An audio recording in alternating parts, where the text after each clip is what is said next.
Hello everyone. तो दोस्तों आज की इस वीडियो में हम बात करने वाले हैं जो आरआरबी एनटीपीसी की ओर से 12th लेवल की पोस्टें रिलीज़ की गई है, जिसमें एक पोस्ट है दोस्तों जूनियर क्लर्क कम टाइपिस्ट। ठीक है, जूनियर क्लर्क कम टाइपिस्ट की पोस्ट है। ठीक है, तो इसी पोस्ट के बारे में हम यहाँ पे देखेंगे कि जूनियर क्लर्क कम टाइपिस्ट की पोस्ट के लिए आपकी जो टाइपिंग है वो कितनी रिक्वायर्ड रहती है। ठीक है, ये भी हम यहाँ पे देखेंगे। एज हम इसके बारे में देखेंगे, फीस देखेंगे, फीस कितनी होती है, सिलेक्शन किस तरीके से होता है, सिलेबस क्या होता है, इन सारी चीज़ों के बारे में हम यहाँ पर देखने वाले हैं। ठीक है दोस्तों, तो सबसे पहले दोस्तों अगर यहाँ पर फीमेल्स अप्लाई करती हैं ऑल इंडिया लेवल से, सभी अप्लाई कर सकते हैं, मेल भी अप्लाई कर सकते हैं, फीमेल्स भी अप्लाई कर सकती हैं। तो अगर फीमेल्स यहाँ पर अप्लाई करती हैं तो इनके लिए जो फीस है ना 250 रुपये की आपको फ़ीस पे करनी है। ठीक है, ऑनलाइन मोड से आपको ये फ़ीस पे करनी है और ये जो 250 रुपये की फ़ीस आप पे करोगे ये आपको रिटर्न हो जाएगी, आपको वापस मिल जाएगी जैसे आप कंप्यूटर बेस्ड टेस्ट देने के लिए वहाँ पे जाओगे। ठीक है, क्योंकि यहाँ पे क्या होता है कि भाई जो पोस्टें यहाँ पे रिलीज़ की गई हैं 12वीं बेसिस पर, जो पोस्टें यहाँ पे निकाली गई हैं रेलवे की ओर से, तो इसमें सीबीटी लिया जाता है, सीबीटी फर्स्ट लिया जाता है, फिर ये क्लियर हो जाता है, फिर सीबीटी 2 लिया जाता है यानी कंप्यूटर बेस्ड टेस्ट सेकंड। ये भी जब क्लियर हो जाता है फिर नेक्स्ट आगे जो है किसी किसी पोस्ट के लिए टाइपिंग होती है, किसी पोस्ट के लिए टाइपिंग नहीं होती है। ठीक है, तो यहाँ पर जिस पोस्ट के लिए मैं बात कर रहा हूँ जूनियर क्लर्क कम टाइपिस्ट, इस पोस्ट के लिए दोस्तों आपकी टाइपिंग यहाँ पे रिक्वायर्ड रहेगी। टाइपिंग स्किल टेस्ट आपको कंप्यूटर पे टाइपिंग करनी होगी, हिंदी या फिर इंग्लिश में आपको टाइपिंग करनी होगी। और इसके अलावा दोस्तों अगर मान लीजिए कि कोई फीमेल या मेल यहाँ पे अप्लाई कर सकता है, उनकी ग्रेजुएशन कंप्लीट है, तो वो भी यहाँ पे अप्लाई कर सकते हैं अगर वो इंटरेस्ट रखते हैं यहाँ पे 12वीं बेसिस पर। मतलब ये जो 12th लेवल की पोस्ट है अगर इसमें आप इंटरेस्ट रखते हो आप अप्लाई कर सकते हो। आपने पीजी किया है, आप 12th पास हैं या फिर ग्रेजुएट हैं, जो भी आपकी क्वालिफिकेशन है, अगर आप यहाँ पे एलिजिबिलिटी रखते हो, यहाँ पे सारी एलिजिबिलिटी क्राइटेरिया को आप फुलफिल करते हैं, तो आप यहाँ पर इस पोस्ट के लिए भी अप्लाई कर सकते हैं। ठीक है, इसके लिए अभी भी दोस्तों यहाँ पे टाइम है, अगर आप इंटरेस्ट रखते हैं ऑनलाइन मोड से आप अप्लाई कर सकते हैं। देखिए यहाँ पे लास्ट डेट क्या है, 21/9/2024 यहाँ पे लास्ट डेट है closing of online registration. Sorry 20/10/2024 तक आप यहाँ पे ऑनलाइन मोड से अप्लाई कर सकेंगे। 20 अक्टूबर 2024 रात के 12 बजे से पहले पहले तक आप यहाँ पे ऑनलाइन मोड से अप्लाई कर सकते हैं। और बाकी फॉर्म्स में कोई करेक्शन अगर आपको करना होगा तो 23/10/2024 से लेकर 1/11/2024 तक आप कर सकते हैं। ठीक है, अब यहाँ पे देखो अलग अलग तरह की पोस्टें हैं, जैसे यहाँ पे कमर्शियल कम टिकट क्लर्क की पोस्ट है, ट्रेन्स क्लर्क की पोस्ट है, अकाउंट क्लर्क कम टाइपिस्ट की पोस्ट है और जूनियर क्लर्क कम टाइपिस्ट है। तो यहाँ पे हम बात करने वाले हैं जूनियर क्लर्क कम टाइपिस्ट की पोस्ट के लिए। ठीक है दोस्तों, जिसके लिए यहाँ पे आपको टाइपिंग भी रिक्वायर्ड रहेगी, आपको कंप्यूटर पर टाइपिंग करना होगा। देखो यहाँ पे दोस्तों जूनियर क्लर्क कम टाइपिस्ट की पोस्ट की अगर हम बात करें, ये लेवल 2 की पोस्ट है, जिसके लिए इनिशियल पे आपकी रहेगी 19,900 रुपये। C2 का यहाँ पे मेडिकल स्टैंडर्ड रहेगा और 18 साल से 33 साल तक अगर आपकी एज आती है तो आप यहाँ पे अप्लाई कर सकते हैं। मतलब अनरिजर्व वालों के लिए यहाँ पे क्या है, एज 18 साल मिनिमम और 33 साल मैक्सिमम। और ये जो आपकी एज है ये 1/1/2025 को यहाँ पे गिनती की जाएगी इसकी, तो ये 18 साल मिनिमम होनी चाहिए और 33 साल ज़्यादा से ज़्यादा अगर आप दोस्तों अनरिजर्व कैटेगरी से बिलोंग करते हैं तो। दोस्तों टोटल नंबर ऑफ वैकेंसीज की अगर हम बात करें यहाँ पे जूनियर क्लर्क कम टाइपिस्ट की, तो यहाँ पे देखो 990 जो हैं ये टोटल पोस्टें हैं जो यहाँ पे आरआरबी की ओर से निकाली गई हैं। तो अच्छी खासी पोस्टें हैं दोस्तों। सबसे ज़्यादा पोस्टों की अगर हम बात करें तो ये है यहाँ पे जो यहाँ पे कमर्शियल कम टिकट क्लर्क की। ठीक है, जिसके बारे में मैंने ऑलरेडी भी बता दी है, वीडियो ऑलरेडी जो है अपलोड कर ली है। 2022 यहाँ पे जो हैं टोटल पोस्टें हैं कमर्शियल कम टिकट क्लर्क की पोस्ट के लिए। तो यहाँ पे हम देखने वाले हैं जूनियर क्लर्क कम टाइपिस्ट की पोस्ट के लिए। तो इसके लिए यहाँ पे देखो 990 टोटल पोस्ट हैं। थोड़ा सा नीचे स्क्रॉल करें, नीचे स्क्रॉल होने के बाद दोस्तों यहाँ पे कुछ और इंपॉर्टेंट देख लेते हैं।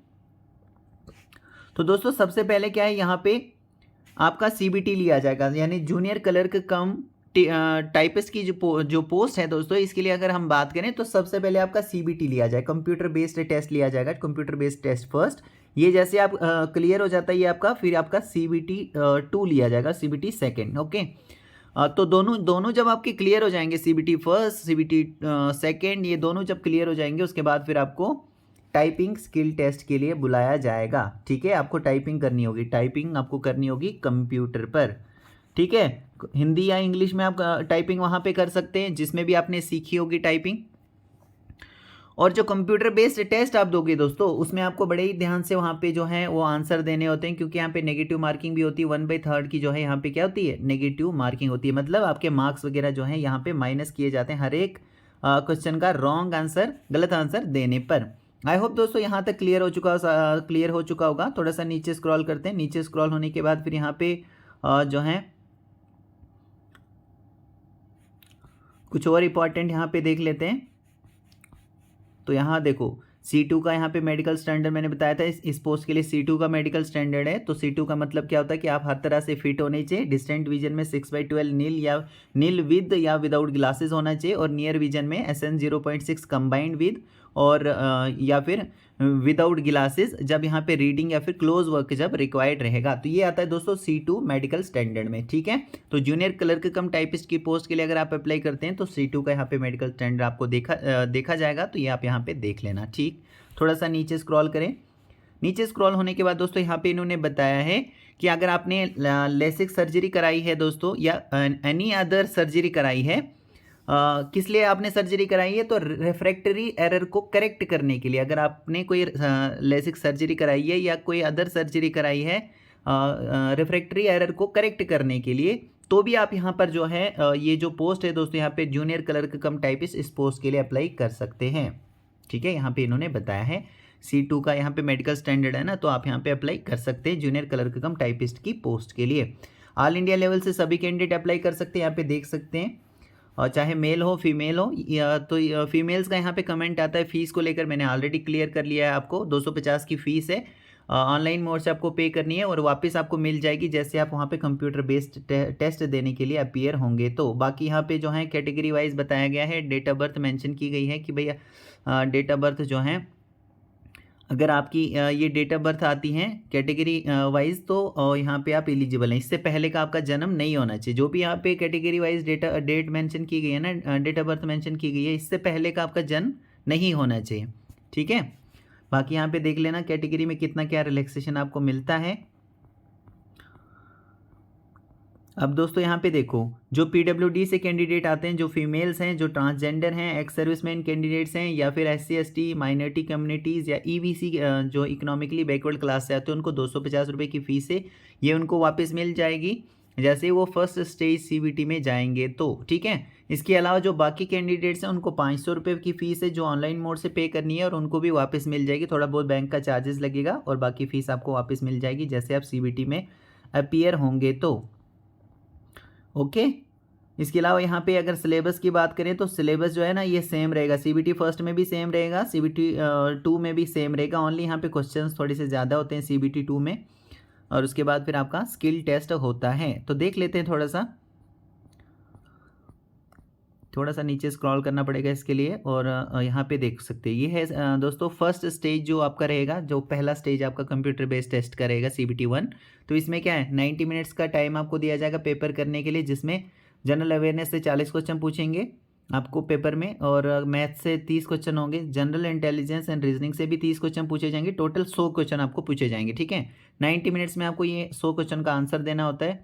अगर PWD से आप हैं तो PWD वालों को 120 मिनट का टाइम दिया जाता है। नेगेटिव मार्किंग 1/3 की यहाँ पे रहती है, हर एक क्वेश्चन का रॉन्ग आंसर देने पर 1/3 के जो मार्क्स हैं वो काटे जाते हैं। जैसे आपका CBT फर्स्ट क्लियर हो जाता है उसके बाद फिर आपको जो है CBT 2 देना होता है, ठीक है। तो जब second stage computer based test आपका रहेगा तो इसमें देखो यहाँ पे क्या है 120 क्वेश्चन पूछे जाएंगे, मतलब CBT फर्स्ट में 100 क्वेश्चन पूछे गए थे, अब यहाँ पे क्या है 120 क्वेश्चन, यानी 20 क्वेश्चन यहाँ पे एक्स्ट्रा पूछे जाएंगे। बाकी यहाँ पे जो है ना सिलेबस वगैरह सभी सेम रहने वाला है। देखो यहाँ पे जनरल अवेयरनेस से 50 क्वेश्चन होंगे, मैथमेटिक्स से 35 क्वेश्चन, जनरल इंटेलिजेंस और रीजनिंग से 35 क्वेश्चन, और यहाँ पे टाइम कितना दिया जाएगा 90 मिनट्स का टाइम दिया जाएगा। PWD वालों को 120 मिनट्स का टाइम दिया जाता है।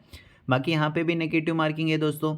सिलेबस यहाँ पे आप देख सकते हैं, ये सिलेबस रहने वाला है। जैसे मैथ में देखो क्या क्या आपने तैयार करके जाना है, जनरल इंटेलिजेंस और रीजनिंग में देखिए क्या क्या आपको तैयार करना है, जनरल अवेयरनेस में आप यहाँ पे देख सकते हैं क्या क्या आपको तैयार करके वहाँ पे जाना है, ओके। उसके बाद फिर दोस्तों है यहाँ पे जो है टाइपिंग स्किल टेस्ट। जब आपका CBT first CBT second clear हो जाएगा फिर आपको यहाँ पे बुलाया जाएगा टाइपिंग स्किल टेस्ट के लिए।